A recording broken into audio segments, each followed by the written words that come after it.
पूज्य श्री भाई जी महाराज की ऐसी महारसमयी स्थिति पूज्य श्री राधा बाबा जानते थे। राधा बाबा के हृदय में अब दृढ़ निश्चय हो गया कि मुझे काष्ठ मौन धारण करना है। श्री राधा बाबा ने जब ये अपने निजी जनों से कहा तो उन्होंने कहा कि आपने भाई जी से अनुमति ले ली। तो राधा बाबा ने कहा अनुमति अब लेने की आवश्यकता नहीं रही, क्योंकि अंदर से बैठ के भाई जी ही बोल रहे हैं, वही अंदर से कह रहे हैं। और हमें कोई संशय हो तो अब अनुमति लूं, जब वही बोल रहे हैं, वही निष्ठा दिला रहे हैं, तो पूछने की क्या जरूरत है। हां, लोक व्यवहार में तो सूचना अपने आप पहुंच ही जाएगी उनके पास। मेरा निश्चय परिवर्तनशील नहीं है, मेरा निश्चय पूर्णतया अडिग है। कोई न कोई सूचना दे ही देगा भाई जी को कि राधा बाबा काष्ठ मौन व्रत धारण कर रहे हैं, या वो बुलाना चाहेंगे तो पुनः चला जाऊंगा, उनसे बता दूंगा कि काष्ठ मौन ले रहा हूं, क्योंकि ये काष्ठ मौन श्री कृष्ण ही दे रहे हैं। श्री कृष्ण ने ही मुझे नियम बताया है कि ऐसे काष्ठ मौन रहना है। एक दो दिन में स्पष्ट कर देंगे सबको कि कौन कौन से नियम धारण करेंगे, वो श्री कृष्ण मुझे प्रेरित करेंगे, मैं बता दूंगा।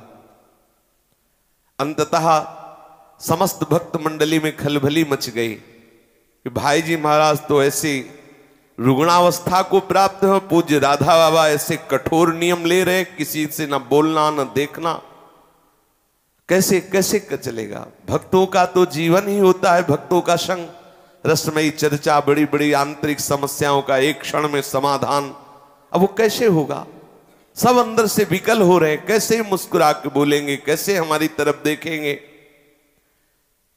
श्री भाई जी को यह सूचना दी गई कि बाबा काष्ठ मौन ले रहे हैं। श्री भाई जी महाराज ने भी उस बात को सुनकर के गंभीरता धारण की, इसलिए सबको और दुख हुआ। मन में यह था कि भाई जी बना कर सकते हैं, भाई जी की आज्ञा बाबा नहीं टालेंगे, लेकिन भाई जी ने एक तरह से अनुमोदन ही किया। श्री पोदार महाराज जी ऊपर से अश्रु बहाने लगे कि ये शरीर बीमार है और बाबा एकदम काष्ठ मौन ले रहे हैं। तो भक्तों को जो शास्त्रों लोग देश विदेश से दूर दूर से आते, गीता वाटिका भक्ति का समुद्र समझो। ये दोनों महापुरुष, कोई भी कैसा भी पतित आवे उसको भगवत चरणारविंद की आसक्ति में दृढ़ कर देना। कितने ऐसे जो वहीं रह करके साधना करके भगवत साक्षात्कार की पूर्ण चेष्टा से युक्त रहते, कितनों को श्री कृष्ण का साक्षात्कार भाई जी और राधा बाबा के बताए हुए उपासना पद्धति से हुआ। लेकिन ये बाहर से ऐसा प्रतीत करवा रहे थे, पर अंदर से यही सब कर रहे थे। भीतर से भाई जी की इच्छा से राधा बाबा ऐसा काष्ठ मौनी हो रहे थे। श्री पोदार महाराज श्री राधा बाबा को इतनी ऊंचाई पर विराजमान करना चाहते थे कि जो शास्त्र का महान रस सिद्धांत है, उस सिद्धांत में वो क्रम से पहुंचे, नियम से पहुंचे, जिससे लोगों को यह भी पता चले कि एक यति का स्वरूप क्या होता है, एक साधु का स्वरूप क्या होता है। संसार से सर्वन्यासी सन्यासी बनना कितना कठिन है, ये आदर्श उपस्थित करने के लिए। श्री पोदार महाराज तो रोम रोम से भगवत प्रेम में डूबे हुए हैं। यति धर्म का सर्वोच्च आदर्श शरीर के द्वारा स्थापित करने के लिए काष्ठ मौनी व्रत का अनुमोदन ही किया एक तरह से पूज्य श्री भाई जी महाराज। राधा बाबा एक दिन काष्ठ मौन के आंतरिक और बाह्य नियमों को आदेश देने लगे कि सुन लो सब लोग, हम ऐसे काष्ठ मौन रहेंगे, ऐसा श्री कृष्ण ने नियम निर्धारित किया है। आश्विन पूर्णिमा विक्रम संवत 2014 19 अक्टूबर 1957 ये काष्ठ मौन की तिथि। किसी भी प्रश्न को लेकर श्री पोदार महाराज के चिंतित होने पर मैं उसमें बोल सकता हूं, प्रकाश डाल सकता हूं। ये नियम पूज्य श्री राधा बाबा के काष्ठ मौन के। अगर भाई जी महाराज प्रश्न कर दें या चिंतित हो तो मैं उनसे बोल सकता हूं, और उनको उत्तर दे सकता हूं या उस विषय पर सलाह या प्रकाश कर सकता हूं, अन्यथा नहीं। काष्ठमोन का नियम। या भाई जी की जो पत्नी है वो यावत जीवन पुत्र की तरह भिक्षा करा रही हैं, जब भी राधा बाबा भिक्षा करने जाएंगे तो एक बार आंख उठाकर उनकी तरफ देखेंगे, बस। राधा बाबा का नियम। बोलना, कभी भाई जी ऐसी चिंतित अवस्था को प्राप्त हो जाए तो फिर बोल देंगे, उनसे बात कर लेंगे। देखना, अगर भाई जी की पत्नी भोजन पवाने आती हैं, भिक्षा उन्हीं के हाथ से बाबा पाते थे, तो एक बार आंख उठाकर उनकी तरफ देख लेंगे। ये आंख उठाकर देखने का केवल श्री भाई जी महाराज की पत्नी, शेष किसी की ओर दृष्टि उठा करके भी नहीं देखेंगे। बोलने का तो प्रश्न ही नहीं है। कभी भी किसी को कोई संकेत नहीं। काष्ठमोन का नियम, किसी भी तरह लिख के, बोल के, देख के, किसी भी तरह का कोई संकेत नहीं। चाहे जितना भयंकर कष्ट शरीर में आ जाए, किसी को कोई संकेत नहीं।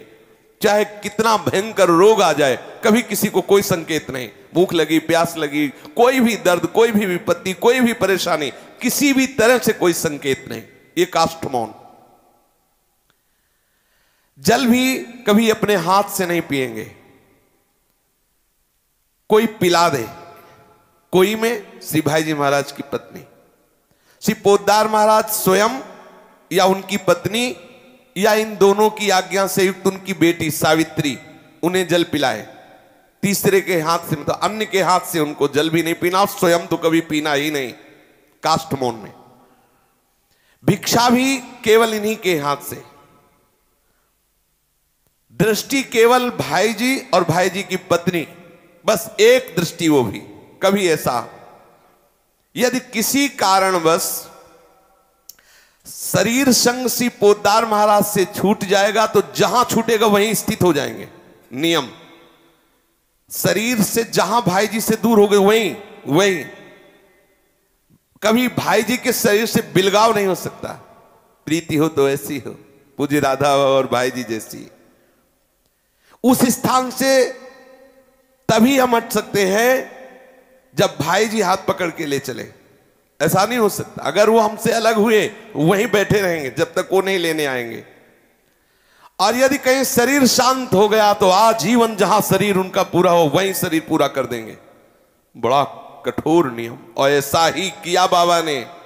वहीं टीन छा दिया गया जब भाई जी अंतर्ध्यान हुए, जहां गीता वाटिका में भाई जी का शरीर की समाधि दी गई, वहीं टीन छा दिया गया। उतने में ही पूरा जीवन इस महापुरुष ने प्रेम की, यही तो है प्रीति का निर्वाह करना कोई साधारण, प्रीति का निर्वाह करना कोई प्रेमी महापुरुष। अनुकूलता की मांग, अनुकूलता में सब प्यार का नाटक करते। प्रीति तो वो होती है जो प्रीतम के लिए की जाती है। आप देखिए, एक महापुरुष है, वहीं जहां भाई जी की चिता लगाई गई, जहां समाधि, वहीं टीन पड़ा, वहीं पूरा जीवन राधा बाबा ने व्यतीत किया। ये नियम बाबा जी का। यदि इसी मध्य श्री पोद्दार महाराज का शरीर अंतर ध्यान हो जाए तो जहां उनकी चिता लगेगी वहां आजीवन बैठकर व्यतीत कर देंगे। इस प्रकार पोद्दार महाराज के शरीर के पूरा होने के उपरांत, जैसी कि पोद्दार महाराज जी की आशा है कि उनकी मृत्यु के उपरांत उनकी धर्म पत्नी का संभाल करें, मतलब वही आदर करेंगे उनकी पत्नी का। और मृत्यु तक, जब तक उनकी पत्नी की मृत्यु नहीं आ जाएगी तो उनकी वैसे ही सेवा संभाल साज होगी जैसे श्री भाई जी महाराज की। शर्त है कि भाई जी की इस स्थली को छोड़ करके यदि माता जी भी कहीं अन्य जाना चाहेंगी तो मैं उनका त्याग कर दूंगा, लेकिन इस नियम का कभी त्याग नहीं करूंगा। इस स्थली पे रहते हुए मैं माता जी की सार संभाल करवा दूंगा। संभव है कुछ ही काल में वे अपनी देह को सभी निकटस्थ परिचितों के बीच से अदृश्य कर ले, ऐसी अवस्था दिखाई देती है। मैं इस बारे में कुछ स्पष्ट नहीं कह सकता, पूज्य श्री राधा बाबा कह रहे, पर कह रहे संभव है। ऐसा लगता है कि इसी बीच में अपने शरीर को हम सबके बीच से अंतर्ध्यान कर सकते हैं। मेरे काष्ठ मौन का अर्थ यह न समझा जाए कि जो मेरी शरीर सेवा में है और उसका अचानक पैर फिसल जाता है, वो गिर पड़ता है, तो मैं उठाने नहीं दौड़ूंगा, या वो कुएं में गिर जाता है तो मैं शोर नहीं मचाऊंगा, शोर मचाऊंगा, उसे उठाने दौड़ूंगा। निश्चय ही ये अचानक के लिए होगा, विचार पूर्वक न देखूंगा, न छूंगा, न बोलूंगा। ये पूज्य श्री राधा बाबा ने नियम निर्धारित किया कि काष्ठ मौन में मैं ऐसा। अब तो स्थानीय लोगों में, दूर दूर लोगों में बात फैल गई कि भाई जी तो इसलिए नहीं मिल रहे कि रुग्णावस्था और बाबा काष्ठ मौन लेने जा रहे हैं। सब लोग आने लगे, बड़ी भीड़ इकट्ठा होने लगी। एक बार राधा बाबा देख ले, एक बार राधा बाबा बात कर ले, क्योंकि अब किसी से देखेंगे नहीं, बोलेंगे नहीं, कोई संकेत नहीं करेंगे। स्थानीय लोगों में सर्वप्रथम चिम्मनलाल गोस्वामी जी, जो बाबा की सेवा में रहते हुए, बहुत बड़ा योगदान इनका श्री गीता प्रेस गोरखपुर में है, बहुत बड़ा योगदान ग्रंथों के संपादन में। भाई जी के दूसरे स्वरूप बनकर सेवा में रहे लोक समाज में। भाई जी सारा करते, वही संपादन करते, मतलब बहुत ही योगदान, प्राणपण से भाई जी को समर्पित है महापुरुष राधा बाबा की पूर्ण श्रद्धा। राधा बाबा जिस कुटिया में रहते थे, अगर वो उस राधा बाबा नहीं भी होते थे, भाई जी के साथ कहीं चले गए तो चिम्मनलाल गोस्वामी जी 4 परिक्रमा कुटिया को साष्टांग प्रणाम, रोज जितनी देर दर्शन करते थे वैसे ही खड़े रहते। ये है श्रद्धा। जब बाबा काष्ठ मौन लेने, तो सबसे पहले चिम्मनलाल गोस्वामी के परिवार के सब सदस्य बाबा के पास आए, क्योंकि बहुत प्यार, वो निजी जनों में थे। श्री गोस्वामी जी का नियम था कि प्रतिदिन बाबा के दर्शन करना, बाबा को प्रणाम करके काफी देर खड़े रहकर बाबा की रूप माधुरी में डूबना। बाबा नहीं है तो उनकी कुटिया के दर्शन करना, कुटिया को प्रणाम करना, काफी देर वैसे कुटिया के दर्शन करना। ये नियम में बड़ी सामर्थ्य होती है, ये है प्रीति। श्री चिम्मनलाल गोस्वामी जी की माता श्री चंद्राबाई एवं दोनों बहनें सुलोचनाबाई, मंगलाबाई, ये सब बाबा के दर्शन करने आई, क्योंकि बाबा आप देखेंगे नहीं, बोलेंगे नहीं, कोई चेष्टा नहीं। तीनों को राधा बाबा से मिलने का जब अवसर दिया गया, तीनों गई तो बाबा हंस कर मिले, बहुत प्रसन्नता हुई। ये जो उदासीन महापुरुष होते हैं, जब हंस दे तो अहोभाग्य माने, ये देख ले तो अहोभाग्य माने। अगर ये आपसे मुस्कुरा के देख के 4 बातें कर ले तो अहोभाग्य माने। ये निरंतर प्रिया प्रीतम में डूबे हुए महापुरुष, वो बहुत प्रसन्न हुई तीनों। देखो भक्त संबंध से कितना लाभ मिलता है, उनके परिवार वालों को लाभ मिल रहा है। बाबा बोले मैया आप ये बात समझ लेना कि तुम तीनों की कर्म राशि का रजिस्टर हमने फाड़ दिया है। राधा बाबा बोले, चिम्मनलाल गोस्वामी जी पूरा जीवन समर्पित किए हुए सेवा में।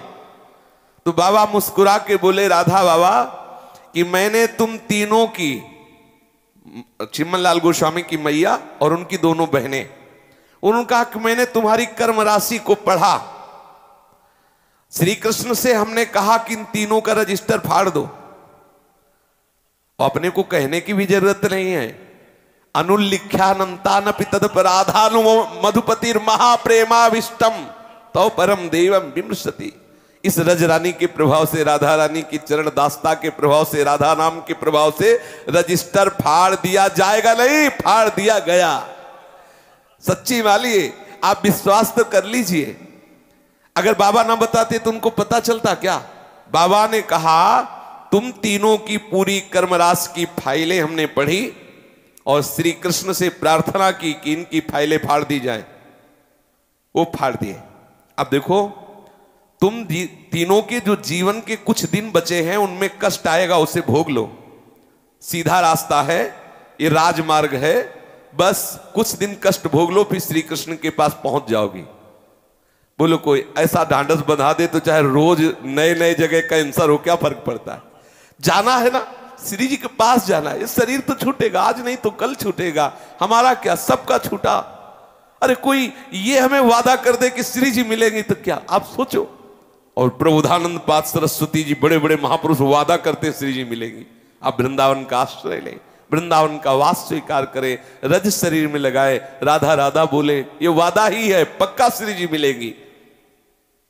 राधा बाबा जब ऐसा बोल रहे थे तो वहां जो और लोग थे पुकार उठे जय हो, असरण शरण की जय हो। ऐसी अनुकंपा, अयाचित अनुकंपा, शरणागत पर इतना प्यार, ओहो। अभी तक सुनते थे, आज देखा कि संत महापुरुष कैसे कृपा के जहाज हैं। आज देखा ये देह के अभिमान में बंधे हुए जीव कैसे कृपा से संतों के समीप आ गए, कैसे महामहिमा में है। आपको जानने समझने की क्षमता किसमें होगी, कैसी लीला कर रहे हैं। जीव की सामर्थ्य नहीं कैसे महापुरुषों को समझ सके। क्या आपकी मेरे सम्मुख कही गई ये उक्ति, आपने जो मुझ अपाहिजों को वहां पहुंचा दिया, अपाहिज इसलिए कि चल के पहुंचने की सामर्थ्य नहीं, मुझ अपाहिजों को वहां पहुंचा दिया जहां बड़े बड़े योगी ध्यान नहीं पहुंचा पाते।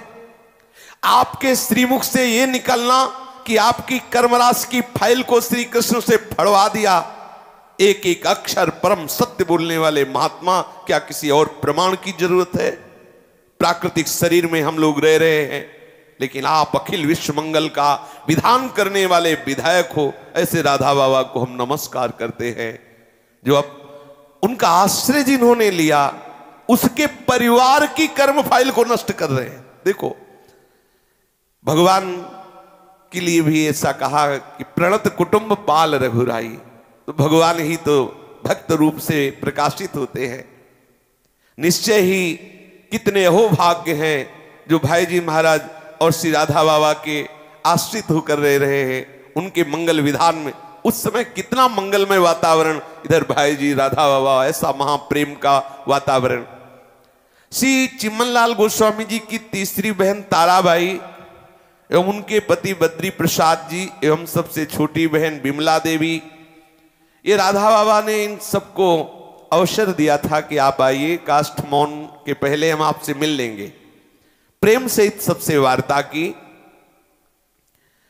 श्री राधा बाबा जो ताराबाई थी, उन दिनों उनके पेट में ऑपरेशन हुआ था, तो राधा बाबा ने पूछा दर्द रहता है, परेशानी होती है? तो भगवान की तो आपके ऊपर कृपा है ही है। बोले चाहे जितनी कृपा, और रोज गिन गिन के गालियां देती तुम्हारे भगवान को, इतना कष्ट देता है वो।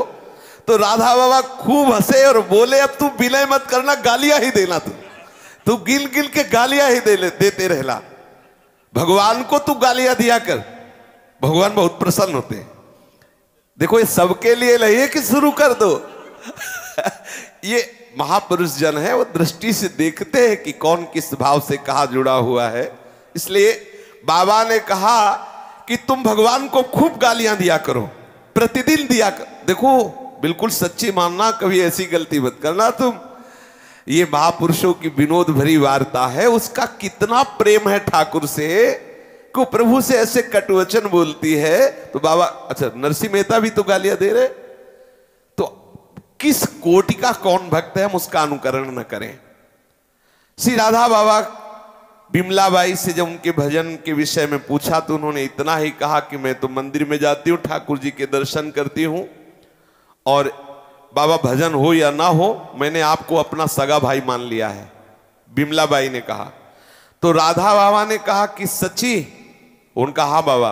तो बोले इस निष्ठा को मत हटाना, आपको वही वस्तु की प्राप्ति होगी जो बड़े बड़े योगियों को। आप हर समय इसी ठसक में रहे ना कि राधा बाबा हमारे भाई हैं, हो गया काम। राधा बाबा की कृपा से गोस्वामी जी के पूरे परिवार को भगवत प्राप्ति हुई। बहन मंगलाबाई, जिन्होंने राधा बाबा को भाई माना, अंतिम क्षण था तो उन्होंने कहा मेरे भाई के पास ले चलो। ये देखो दृढ़ता, किसी भी भाव से भगवत प्रेमी महात्मा से अपनापन कर लो तो प्रभु सीधे अपनापन उससे मानते हैं।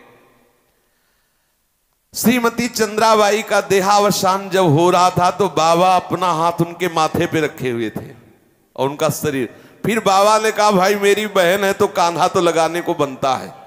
वयोवृद्ध बाबा कांधा लगाए उसके, ये है भाव का संबंध, कांधा लगाए और स्मशान घाट में तब तक बैठे रहे जब तक उसका शरीर पूरा जल नहीं गया। कितने लीला बिहारी महापुरुष जन होते, बिमलाबाई को साक्षात भगवत प्राप्ति इस बात से केवल हुई कि राधा बाबा मेरे भाई हैं, ऐसी अंदर ठसक बैठा ली, ऐसी निष्ठा बैठा ली, भगवत धाम की प्राप्ति हुई। सुलोचना बाई को मृत्यु के समय साक्षात भगवान श्री कृष्ण दर्शन दिए और बाई जी ने कहा कि श्री कृष्ण देखो हमें लेने आए, मैं जा रही हूं। श्री गोस्वामी चिम्मन लाल जी तो राधा बाबा के दाहिने हाथ ही थे। उनके अंतिम क्षण में राधा बाबा ने अपने चरण को उनका स्पर्श कराया और वो भागवतिक गति दी जिसका लेखन नहीं किया जा सकता।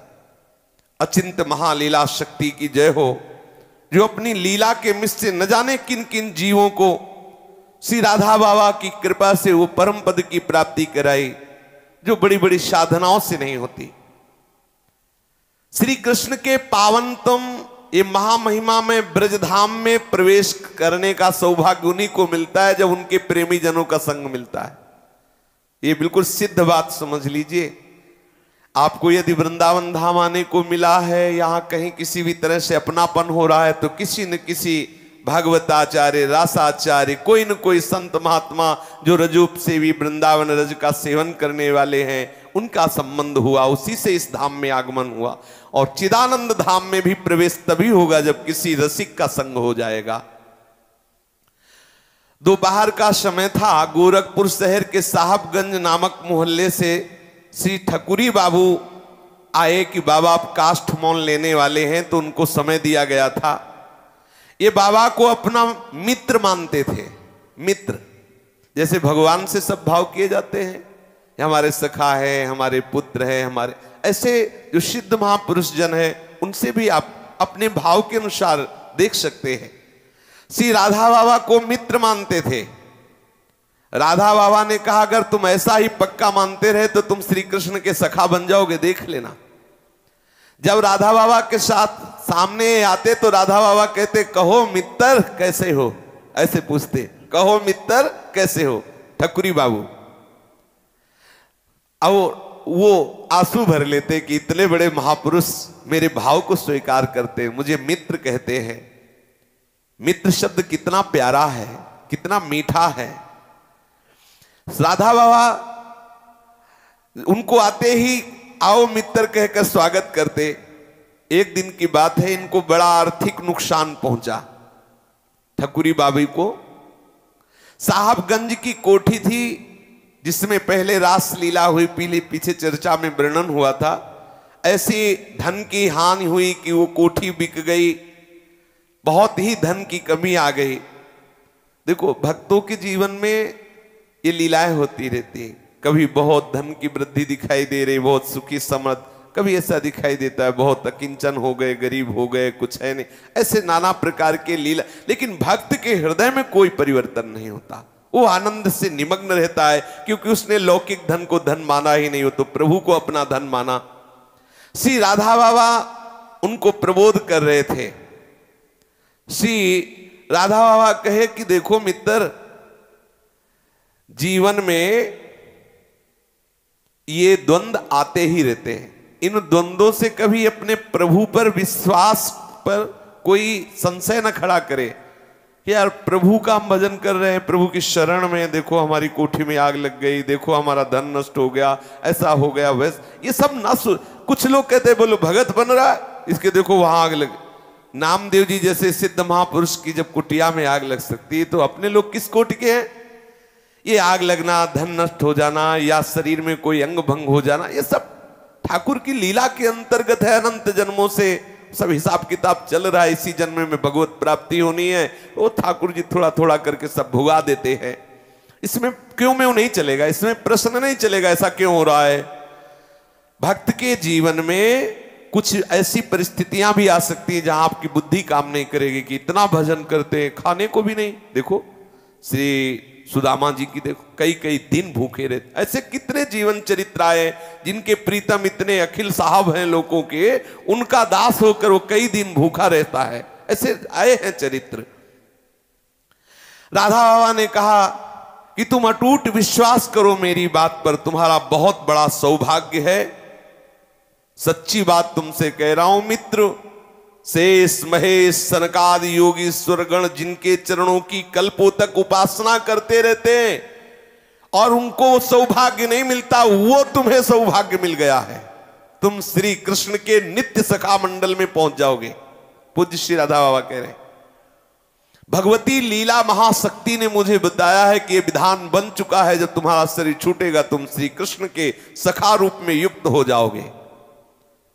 तुम ये लौकिक संपत्ति के नाश के लिए चिंतित मत हो कि क्यों हो गया। कोई परिश्रम भी मत करो, कोई चेष्टा भी मत करो, बस एक ही बात तुम्हें करनी है। उन अनंत करुणा वरुणालय प्रभु श्री कृष्ण की तुम पर असीम कृपा बरस रही है, इस कृपा महता पर विश्वास कर लो। एक एक शब्द बहुत ध्यान पूर्वक सुनो, ये महापुरुषों के शब्द हैं। कौन सा शब्द हमारे जीवन को बदल दे। बाबा कह रहे हैं कि तुम्हें कोई चिंता नहीं करनी, तुम्हें कोई परिश्रम नहीं करना, एक ही बात तुम्हें करनी है कि उन अनंत करुणा वरुणालय श्री कृष्ण की तुम पर असीम कृपा बरस रही है, ऐसा अनुभव करो। बोले कई दिन से भोजन नहीं मिला, कृपा का अनुभव करें। हाँ, ये कृपा है, ये भी कृपा है। ऐसी परिस्थिति में जब कृपा का अनुभव करोगे तो वास्तविक तुम्हें परिचय मिलेगा कि कृपा किसे कहते हैं। इस कृपा महता पर विश्वास करो। तुम्हें अटूट एवं अखंड विश्वास हो जाए तो हम तुमसे सच्ची कहते हैं कि वो सुख संपत्ति की वर्षा कर दे, जैसे पानी की बूंदों की वर्षा होती। और किया नरसिंह मेहता जी के यहां सोने चांदी या सरफी मोहरों की वर्षा हुई। निरावधि धारा तुम पर कृपा की बरस रही है, मैं देख रहा हूं, विश्वास करो। ठकुरी बाबू से राधा बाबा कह रहे, मैं देख रहा हूं कि तुम्हारे ऊपर श्री कृष्ण की कृपा बरस रही, विश्वास करो। यदि ये नहीं हो सके तो तुम उनकी कृपा की अनुकंपा की आकांक्षा करो कि ऐसी कृपा कर दो कि मैं ये अनुभव कर पाऊं कि आपकी हमारे ऊपर बड़ी कृपा है। कब प्रभु की कृपा झलक पड़ेगी, उस ओर दृष्टि केंद्रित हो जाएगी। तुम चातक की भांति केवल उस स्वाति के बूंद की प्रतीक्षा करो। तृषा की ज्वाला से विहंगम के प्राण भले झुलस जाएं, लेकिन वो अन्य जल में चोंच नहीं डाल सकता चातक। ऐसे बनो श्री कृष्ण प्रेमी। श्री कृष्ण की कृपा कणिका को पाने के लिए उत्कंठा से युक्त हो जाओ मेरे मित्र, तेरे प्राणों में प्रेम जग जाएगा, श्री कृष्ण कृपा की अनुभूति होने लगेगी। देखो, यदि तुम ऐसा अनुभव नहीं किए तो ये शरीर क्षीण होता रहेगा, मरते रहोगे, जन्मते रहोगे, जन्म जन्मांतर कर्मों का फल भोगते रहोगे। कितना भोगोगे? भोग भोग के मरते रहोगे, जन्मते रहोगे, नए कर्म होते रहेंगे। कभी आज तक की सृष्टि का अंत हुआ? इसलिए कृपा का अनुभव करो, प्रभु की शरण में हो जाओ। प्रारब्ध से आने वाले दुख सुख को उदासीन होकर भोग लो, विकृति शून्य अम्लान चित्त से भोग लो, कर्म संस्कार नष्ट हो जाएंगे। हृदय से गदगद वाणी से रोमांचित शरीर से श्री कृष्ण के चरण सरोज में बार बार अर्पित होते रहो, उनकी कृपा मनाते रहो। मित्र, एक दिन तुम्हारा यह शरीर गिरेगा, और जब यह शरीर गिरेगा उस समय याद रखना, एक ऐसा विधान तुम्हारे सामने आएगा, देख लेना। वो बोले बाबा हमारी ये बात समझ में नहीं आ रही कि जब शरीर गिरेगा तब विधान आएगा। तो उन्होंने कहा कि जब तुम्हें सखा भाव की प्राप्ति होने का अवसर आएगा तो तुम्हारे सामने एक सुंदरी आएगी, कहेगी मुझे भोग लो, स्वीकार कर लो। ठकुरी बाबू से बाबा कह रहे, देखो सब साधक साधिका सावधान होकर, ठकुरी बाबू तुम्हें एक सुंदरी आएगी, कहेगी मुझे स्वीकार करो। पुरुष शरीर हो तो स्त्री शरीर साधक इस बात को विपक्ष में देख ले, प्रतिकूल शरीर के प्रति कि आकर्षण का संविधान बनेगा। देवता आएगा, कहेगा चलो मैं तुम्हें स्वर्ग की सब अप्सरा नाना प्रकार के विमान भोग सुख प्रदान करता हूं। ये उसी को अनुभव होते, सबको थोड़ी होते हैं। ना तो तुम उस स्त्री पर आसक्त होना, ना तुम उस देवता के कहे हुए भोगों पर आसक्त होना। तुम एक ही उत्तर देना, मैं तो अपने मित्र के पास जाऊंगा, मैं तो अपने मित्र के पास जाऊंगा। बस अगर मेरे मित्र से मिला सकते हो तो मिला दो, कोई भी आवे उससे यही बात कहना। फिर क्या होगा, तुम्हारे पास ऐसे लोग भेजे जाएंगे जो तुम्हारी निंदा करेंगे। तुम्हारा उपहास करेंगे, हो सकता है तुम्हें पीटे, तुम्हें गाली दे, तुम्हें अपमानित करे। बहुत सुंदर प्रसंग है, बहुत ये हृदय की बात राधा बाबा कह रहे हैं। ये विषय संसारी जो भोगों में लगे हुए हैं, ये तो बेचारे सो रहे हैं, वो क्या जाने ये बातें। उपासना क्षेत्र में जो उपासक चल रहे हैं, बहुत सावधानी से सुने।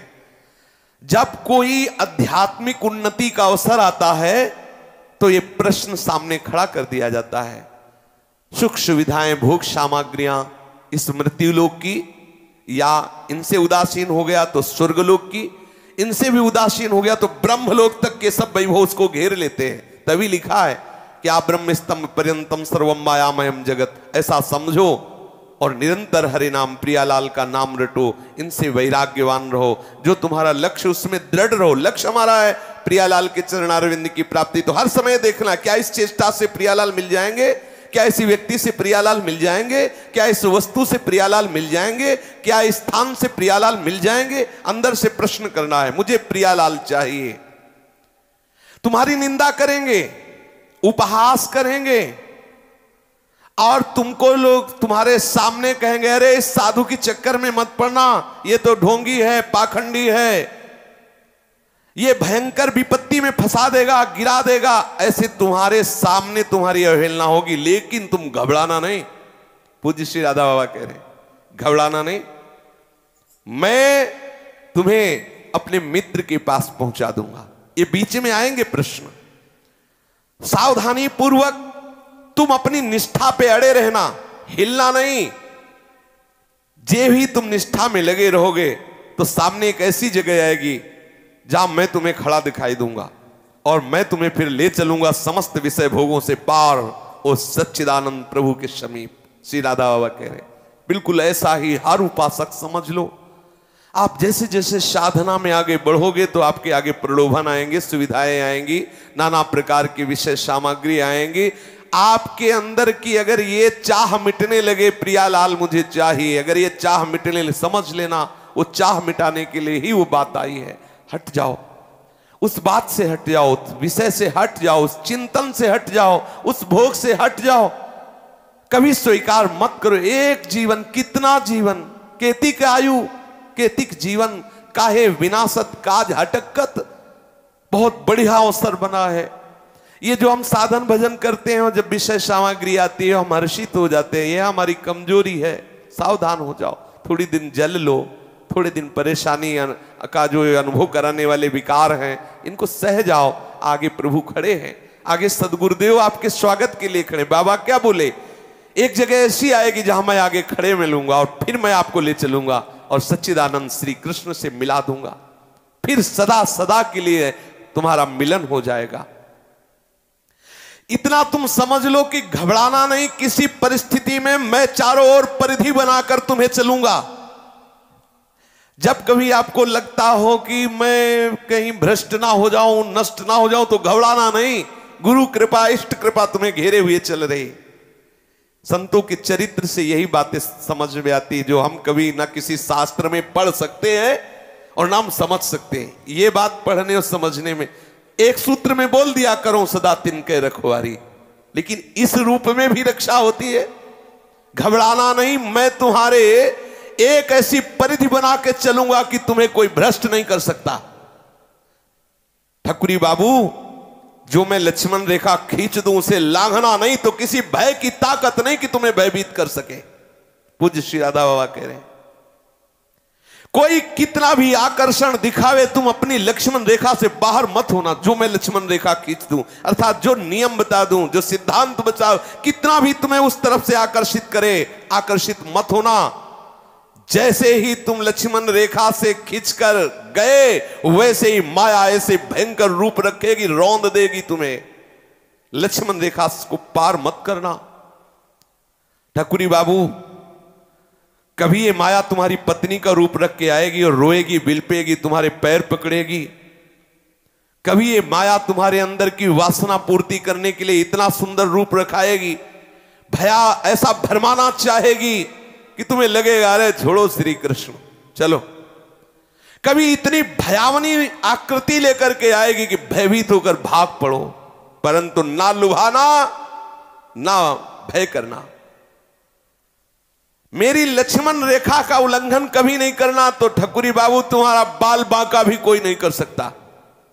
मित्र, एक दिन मैं अपने असली स्वरूप में आऊंगा और तुम्हें अपनी टोली के साथ ब्रजधाम में प्रवेश करा दूंगा। पूज्य श्री राधा बाबा कह रहे हैं, सावधान रहना मित्र, जैसा मैंने आज तुम्हें बताया सावधान रहना। मृत्यु के पश्चात ठीक ऐसा ही होने वाला है। जब तक शरीर न छूटे तब तक इधर उधर भटकना मत। निंदा करने वाले मिलेंगे, आकर्षण करने वाले मिलेंगे, ऐसे भी मिलेंगे, अरे आओ अभी भगवत प्राप्ति हो जाएगी, छोड़ो यहां से। ऐसे नाना प्रकार के प्रलोभन से तुम्हें उस लक्ष्मण रेखा से, उस गुरु प्रदत्त सिद्धांत से हटाने की चेष्टा की जाएगी। मेरा बस यही तुम्हारे लिए संदेश है। राधा बाबा ने ठकुरी बाबू को बार बार इन्हीं बातों को कई बार दोहरा कर कहा और कहा सावधान रहना। राधा बाबा के पास मिलने के लिए बहुत से गृहस्थ, बहुत से विरक्त सब गीता वाटिका में एकत्रित होने लगे। शेष चर्चा आगे। श्री राधा वल्लभ लाल की जय।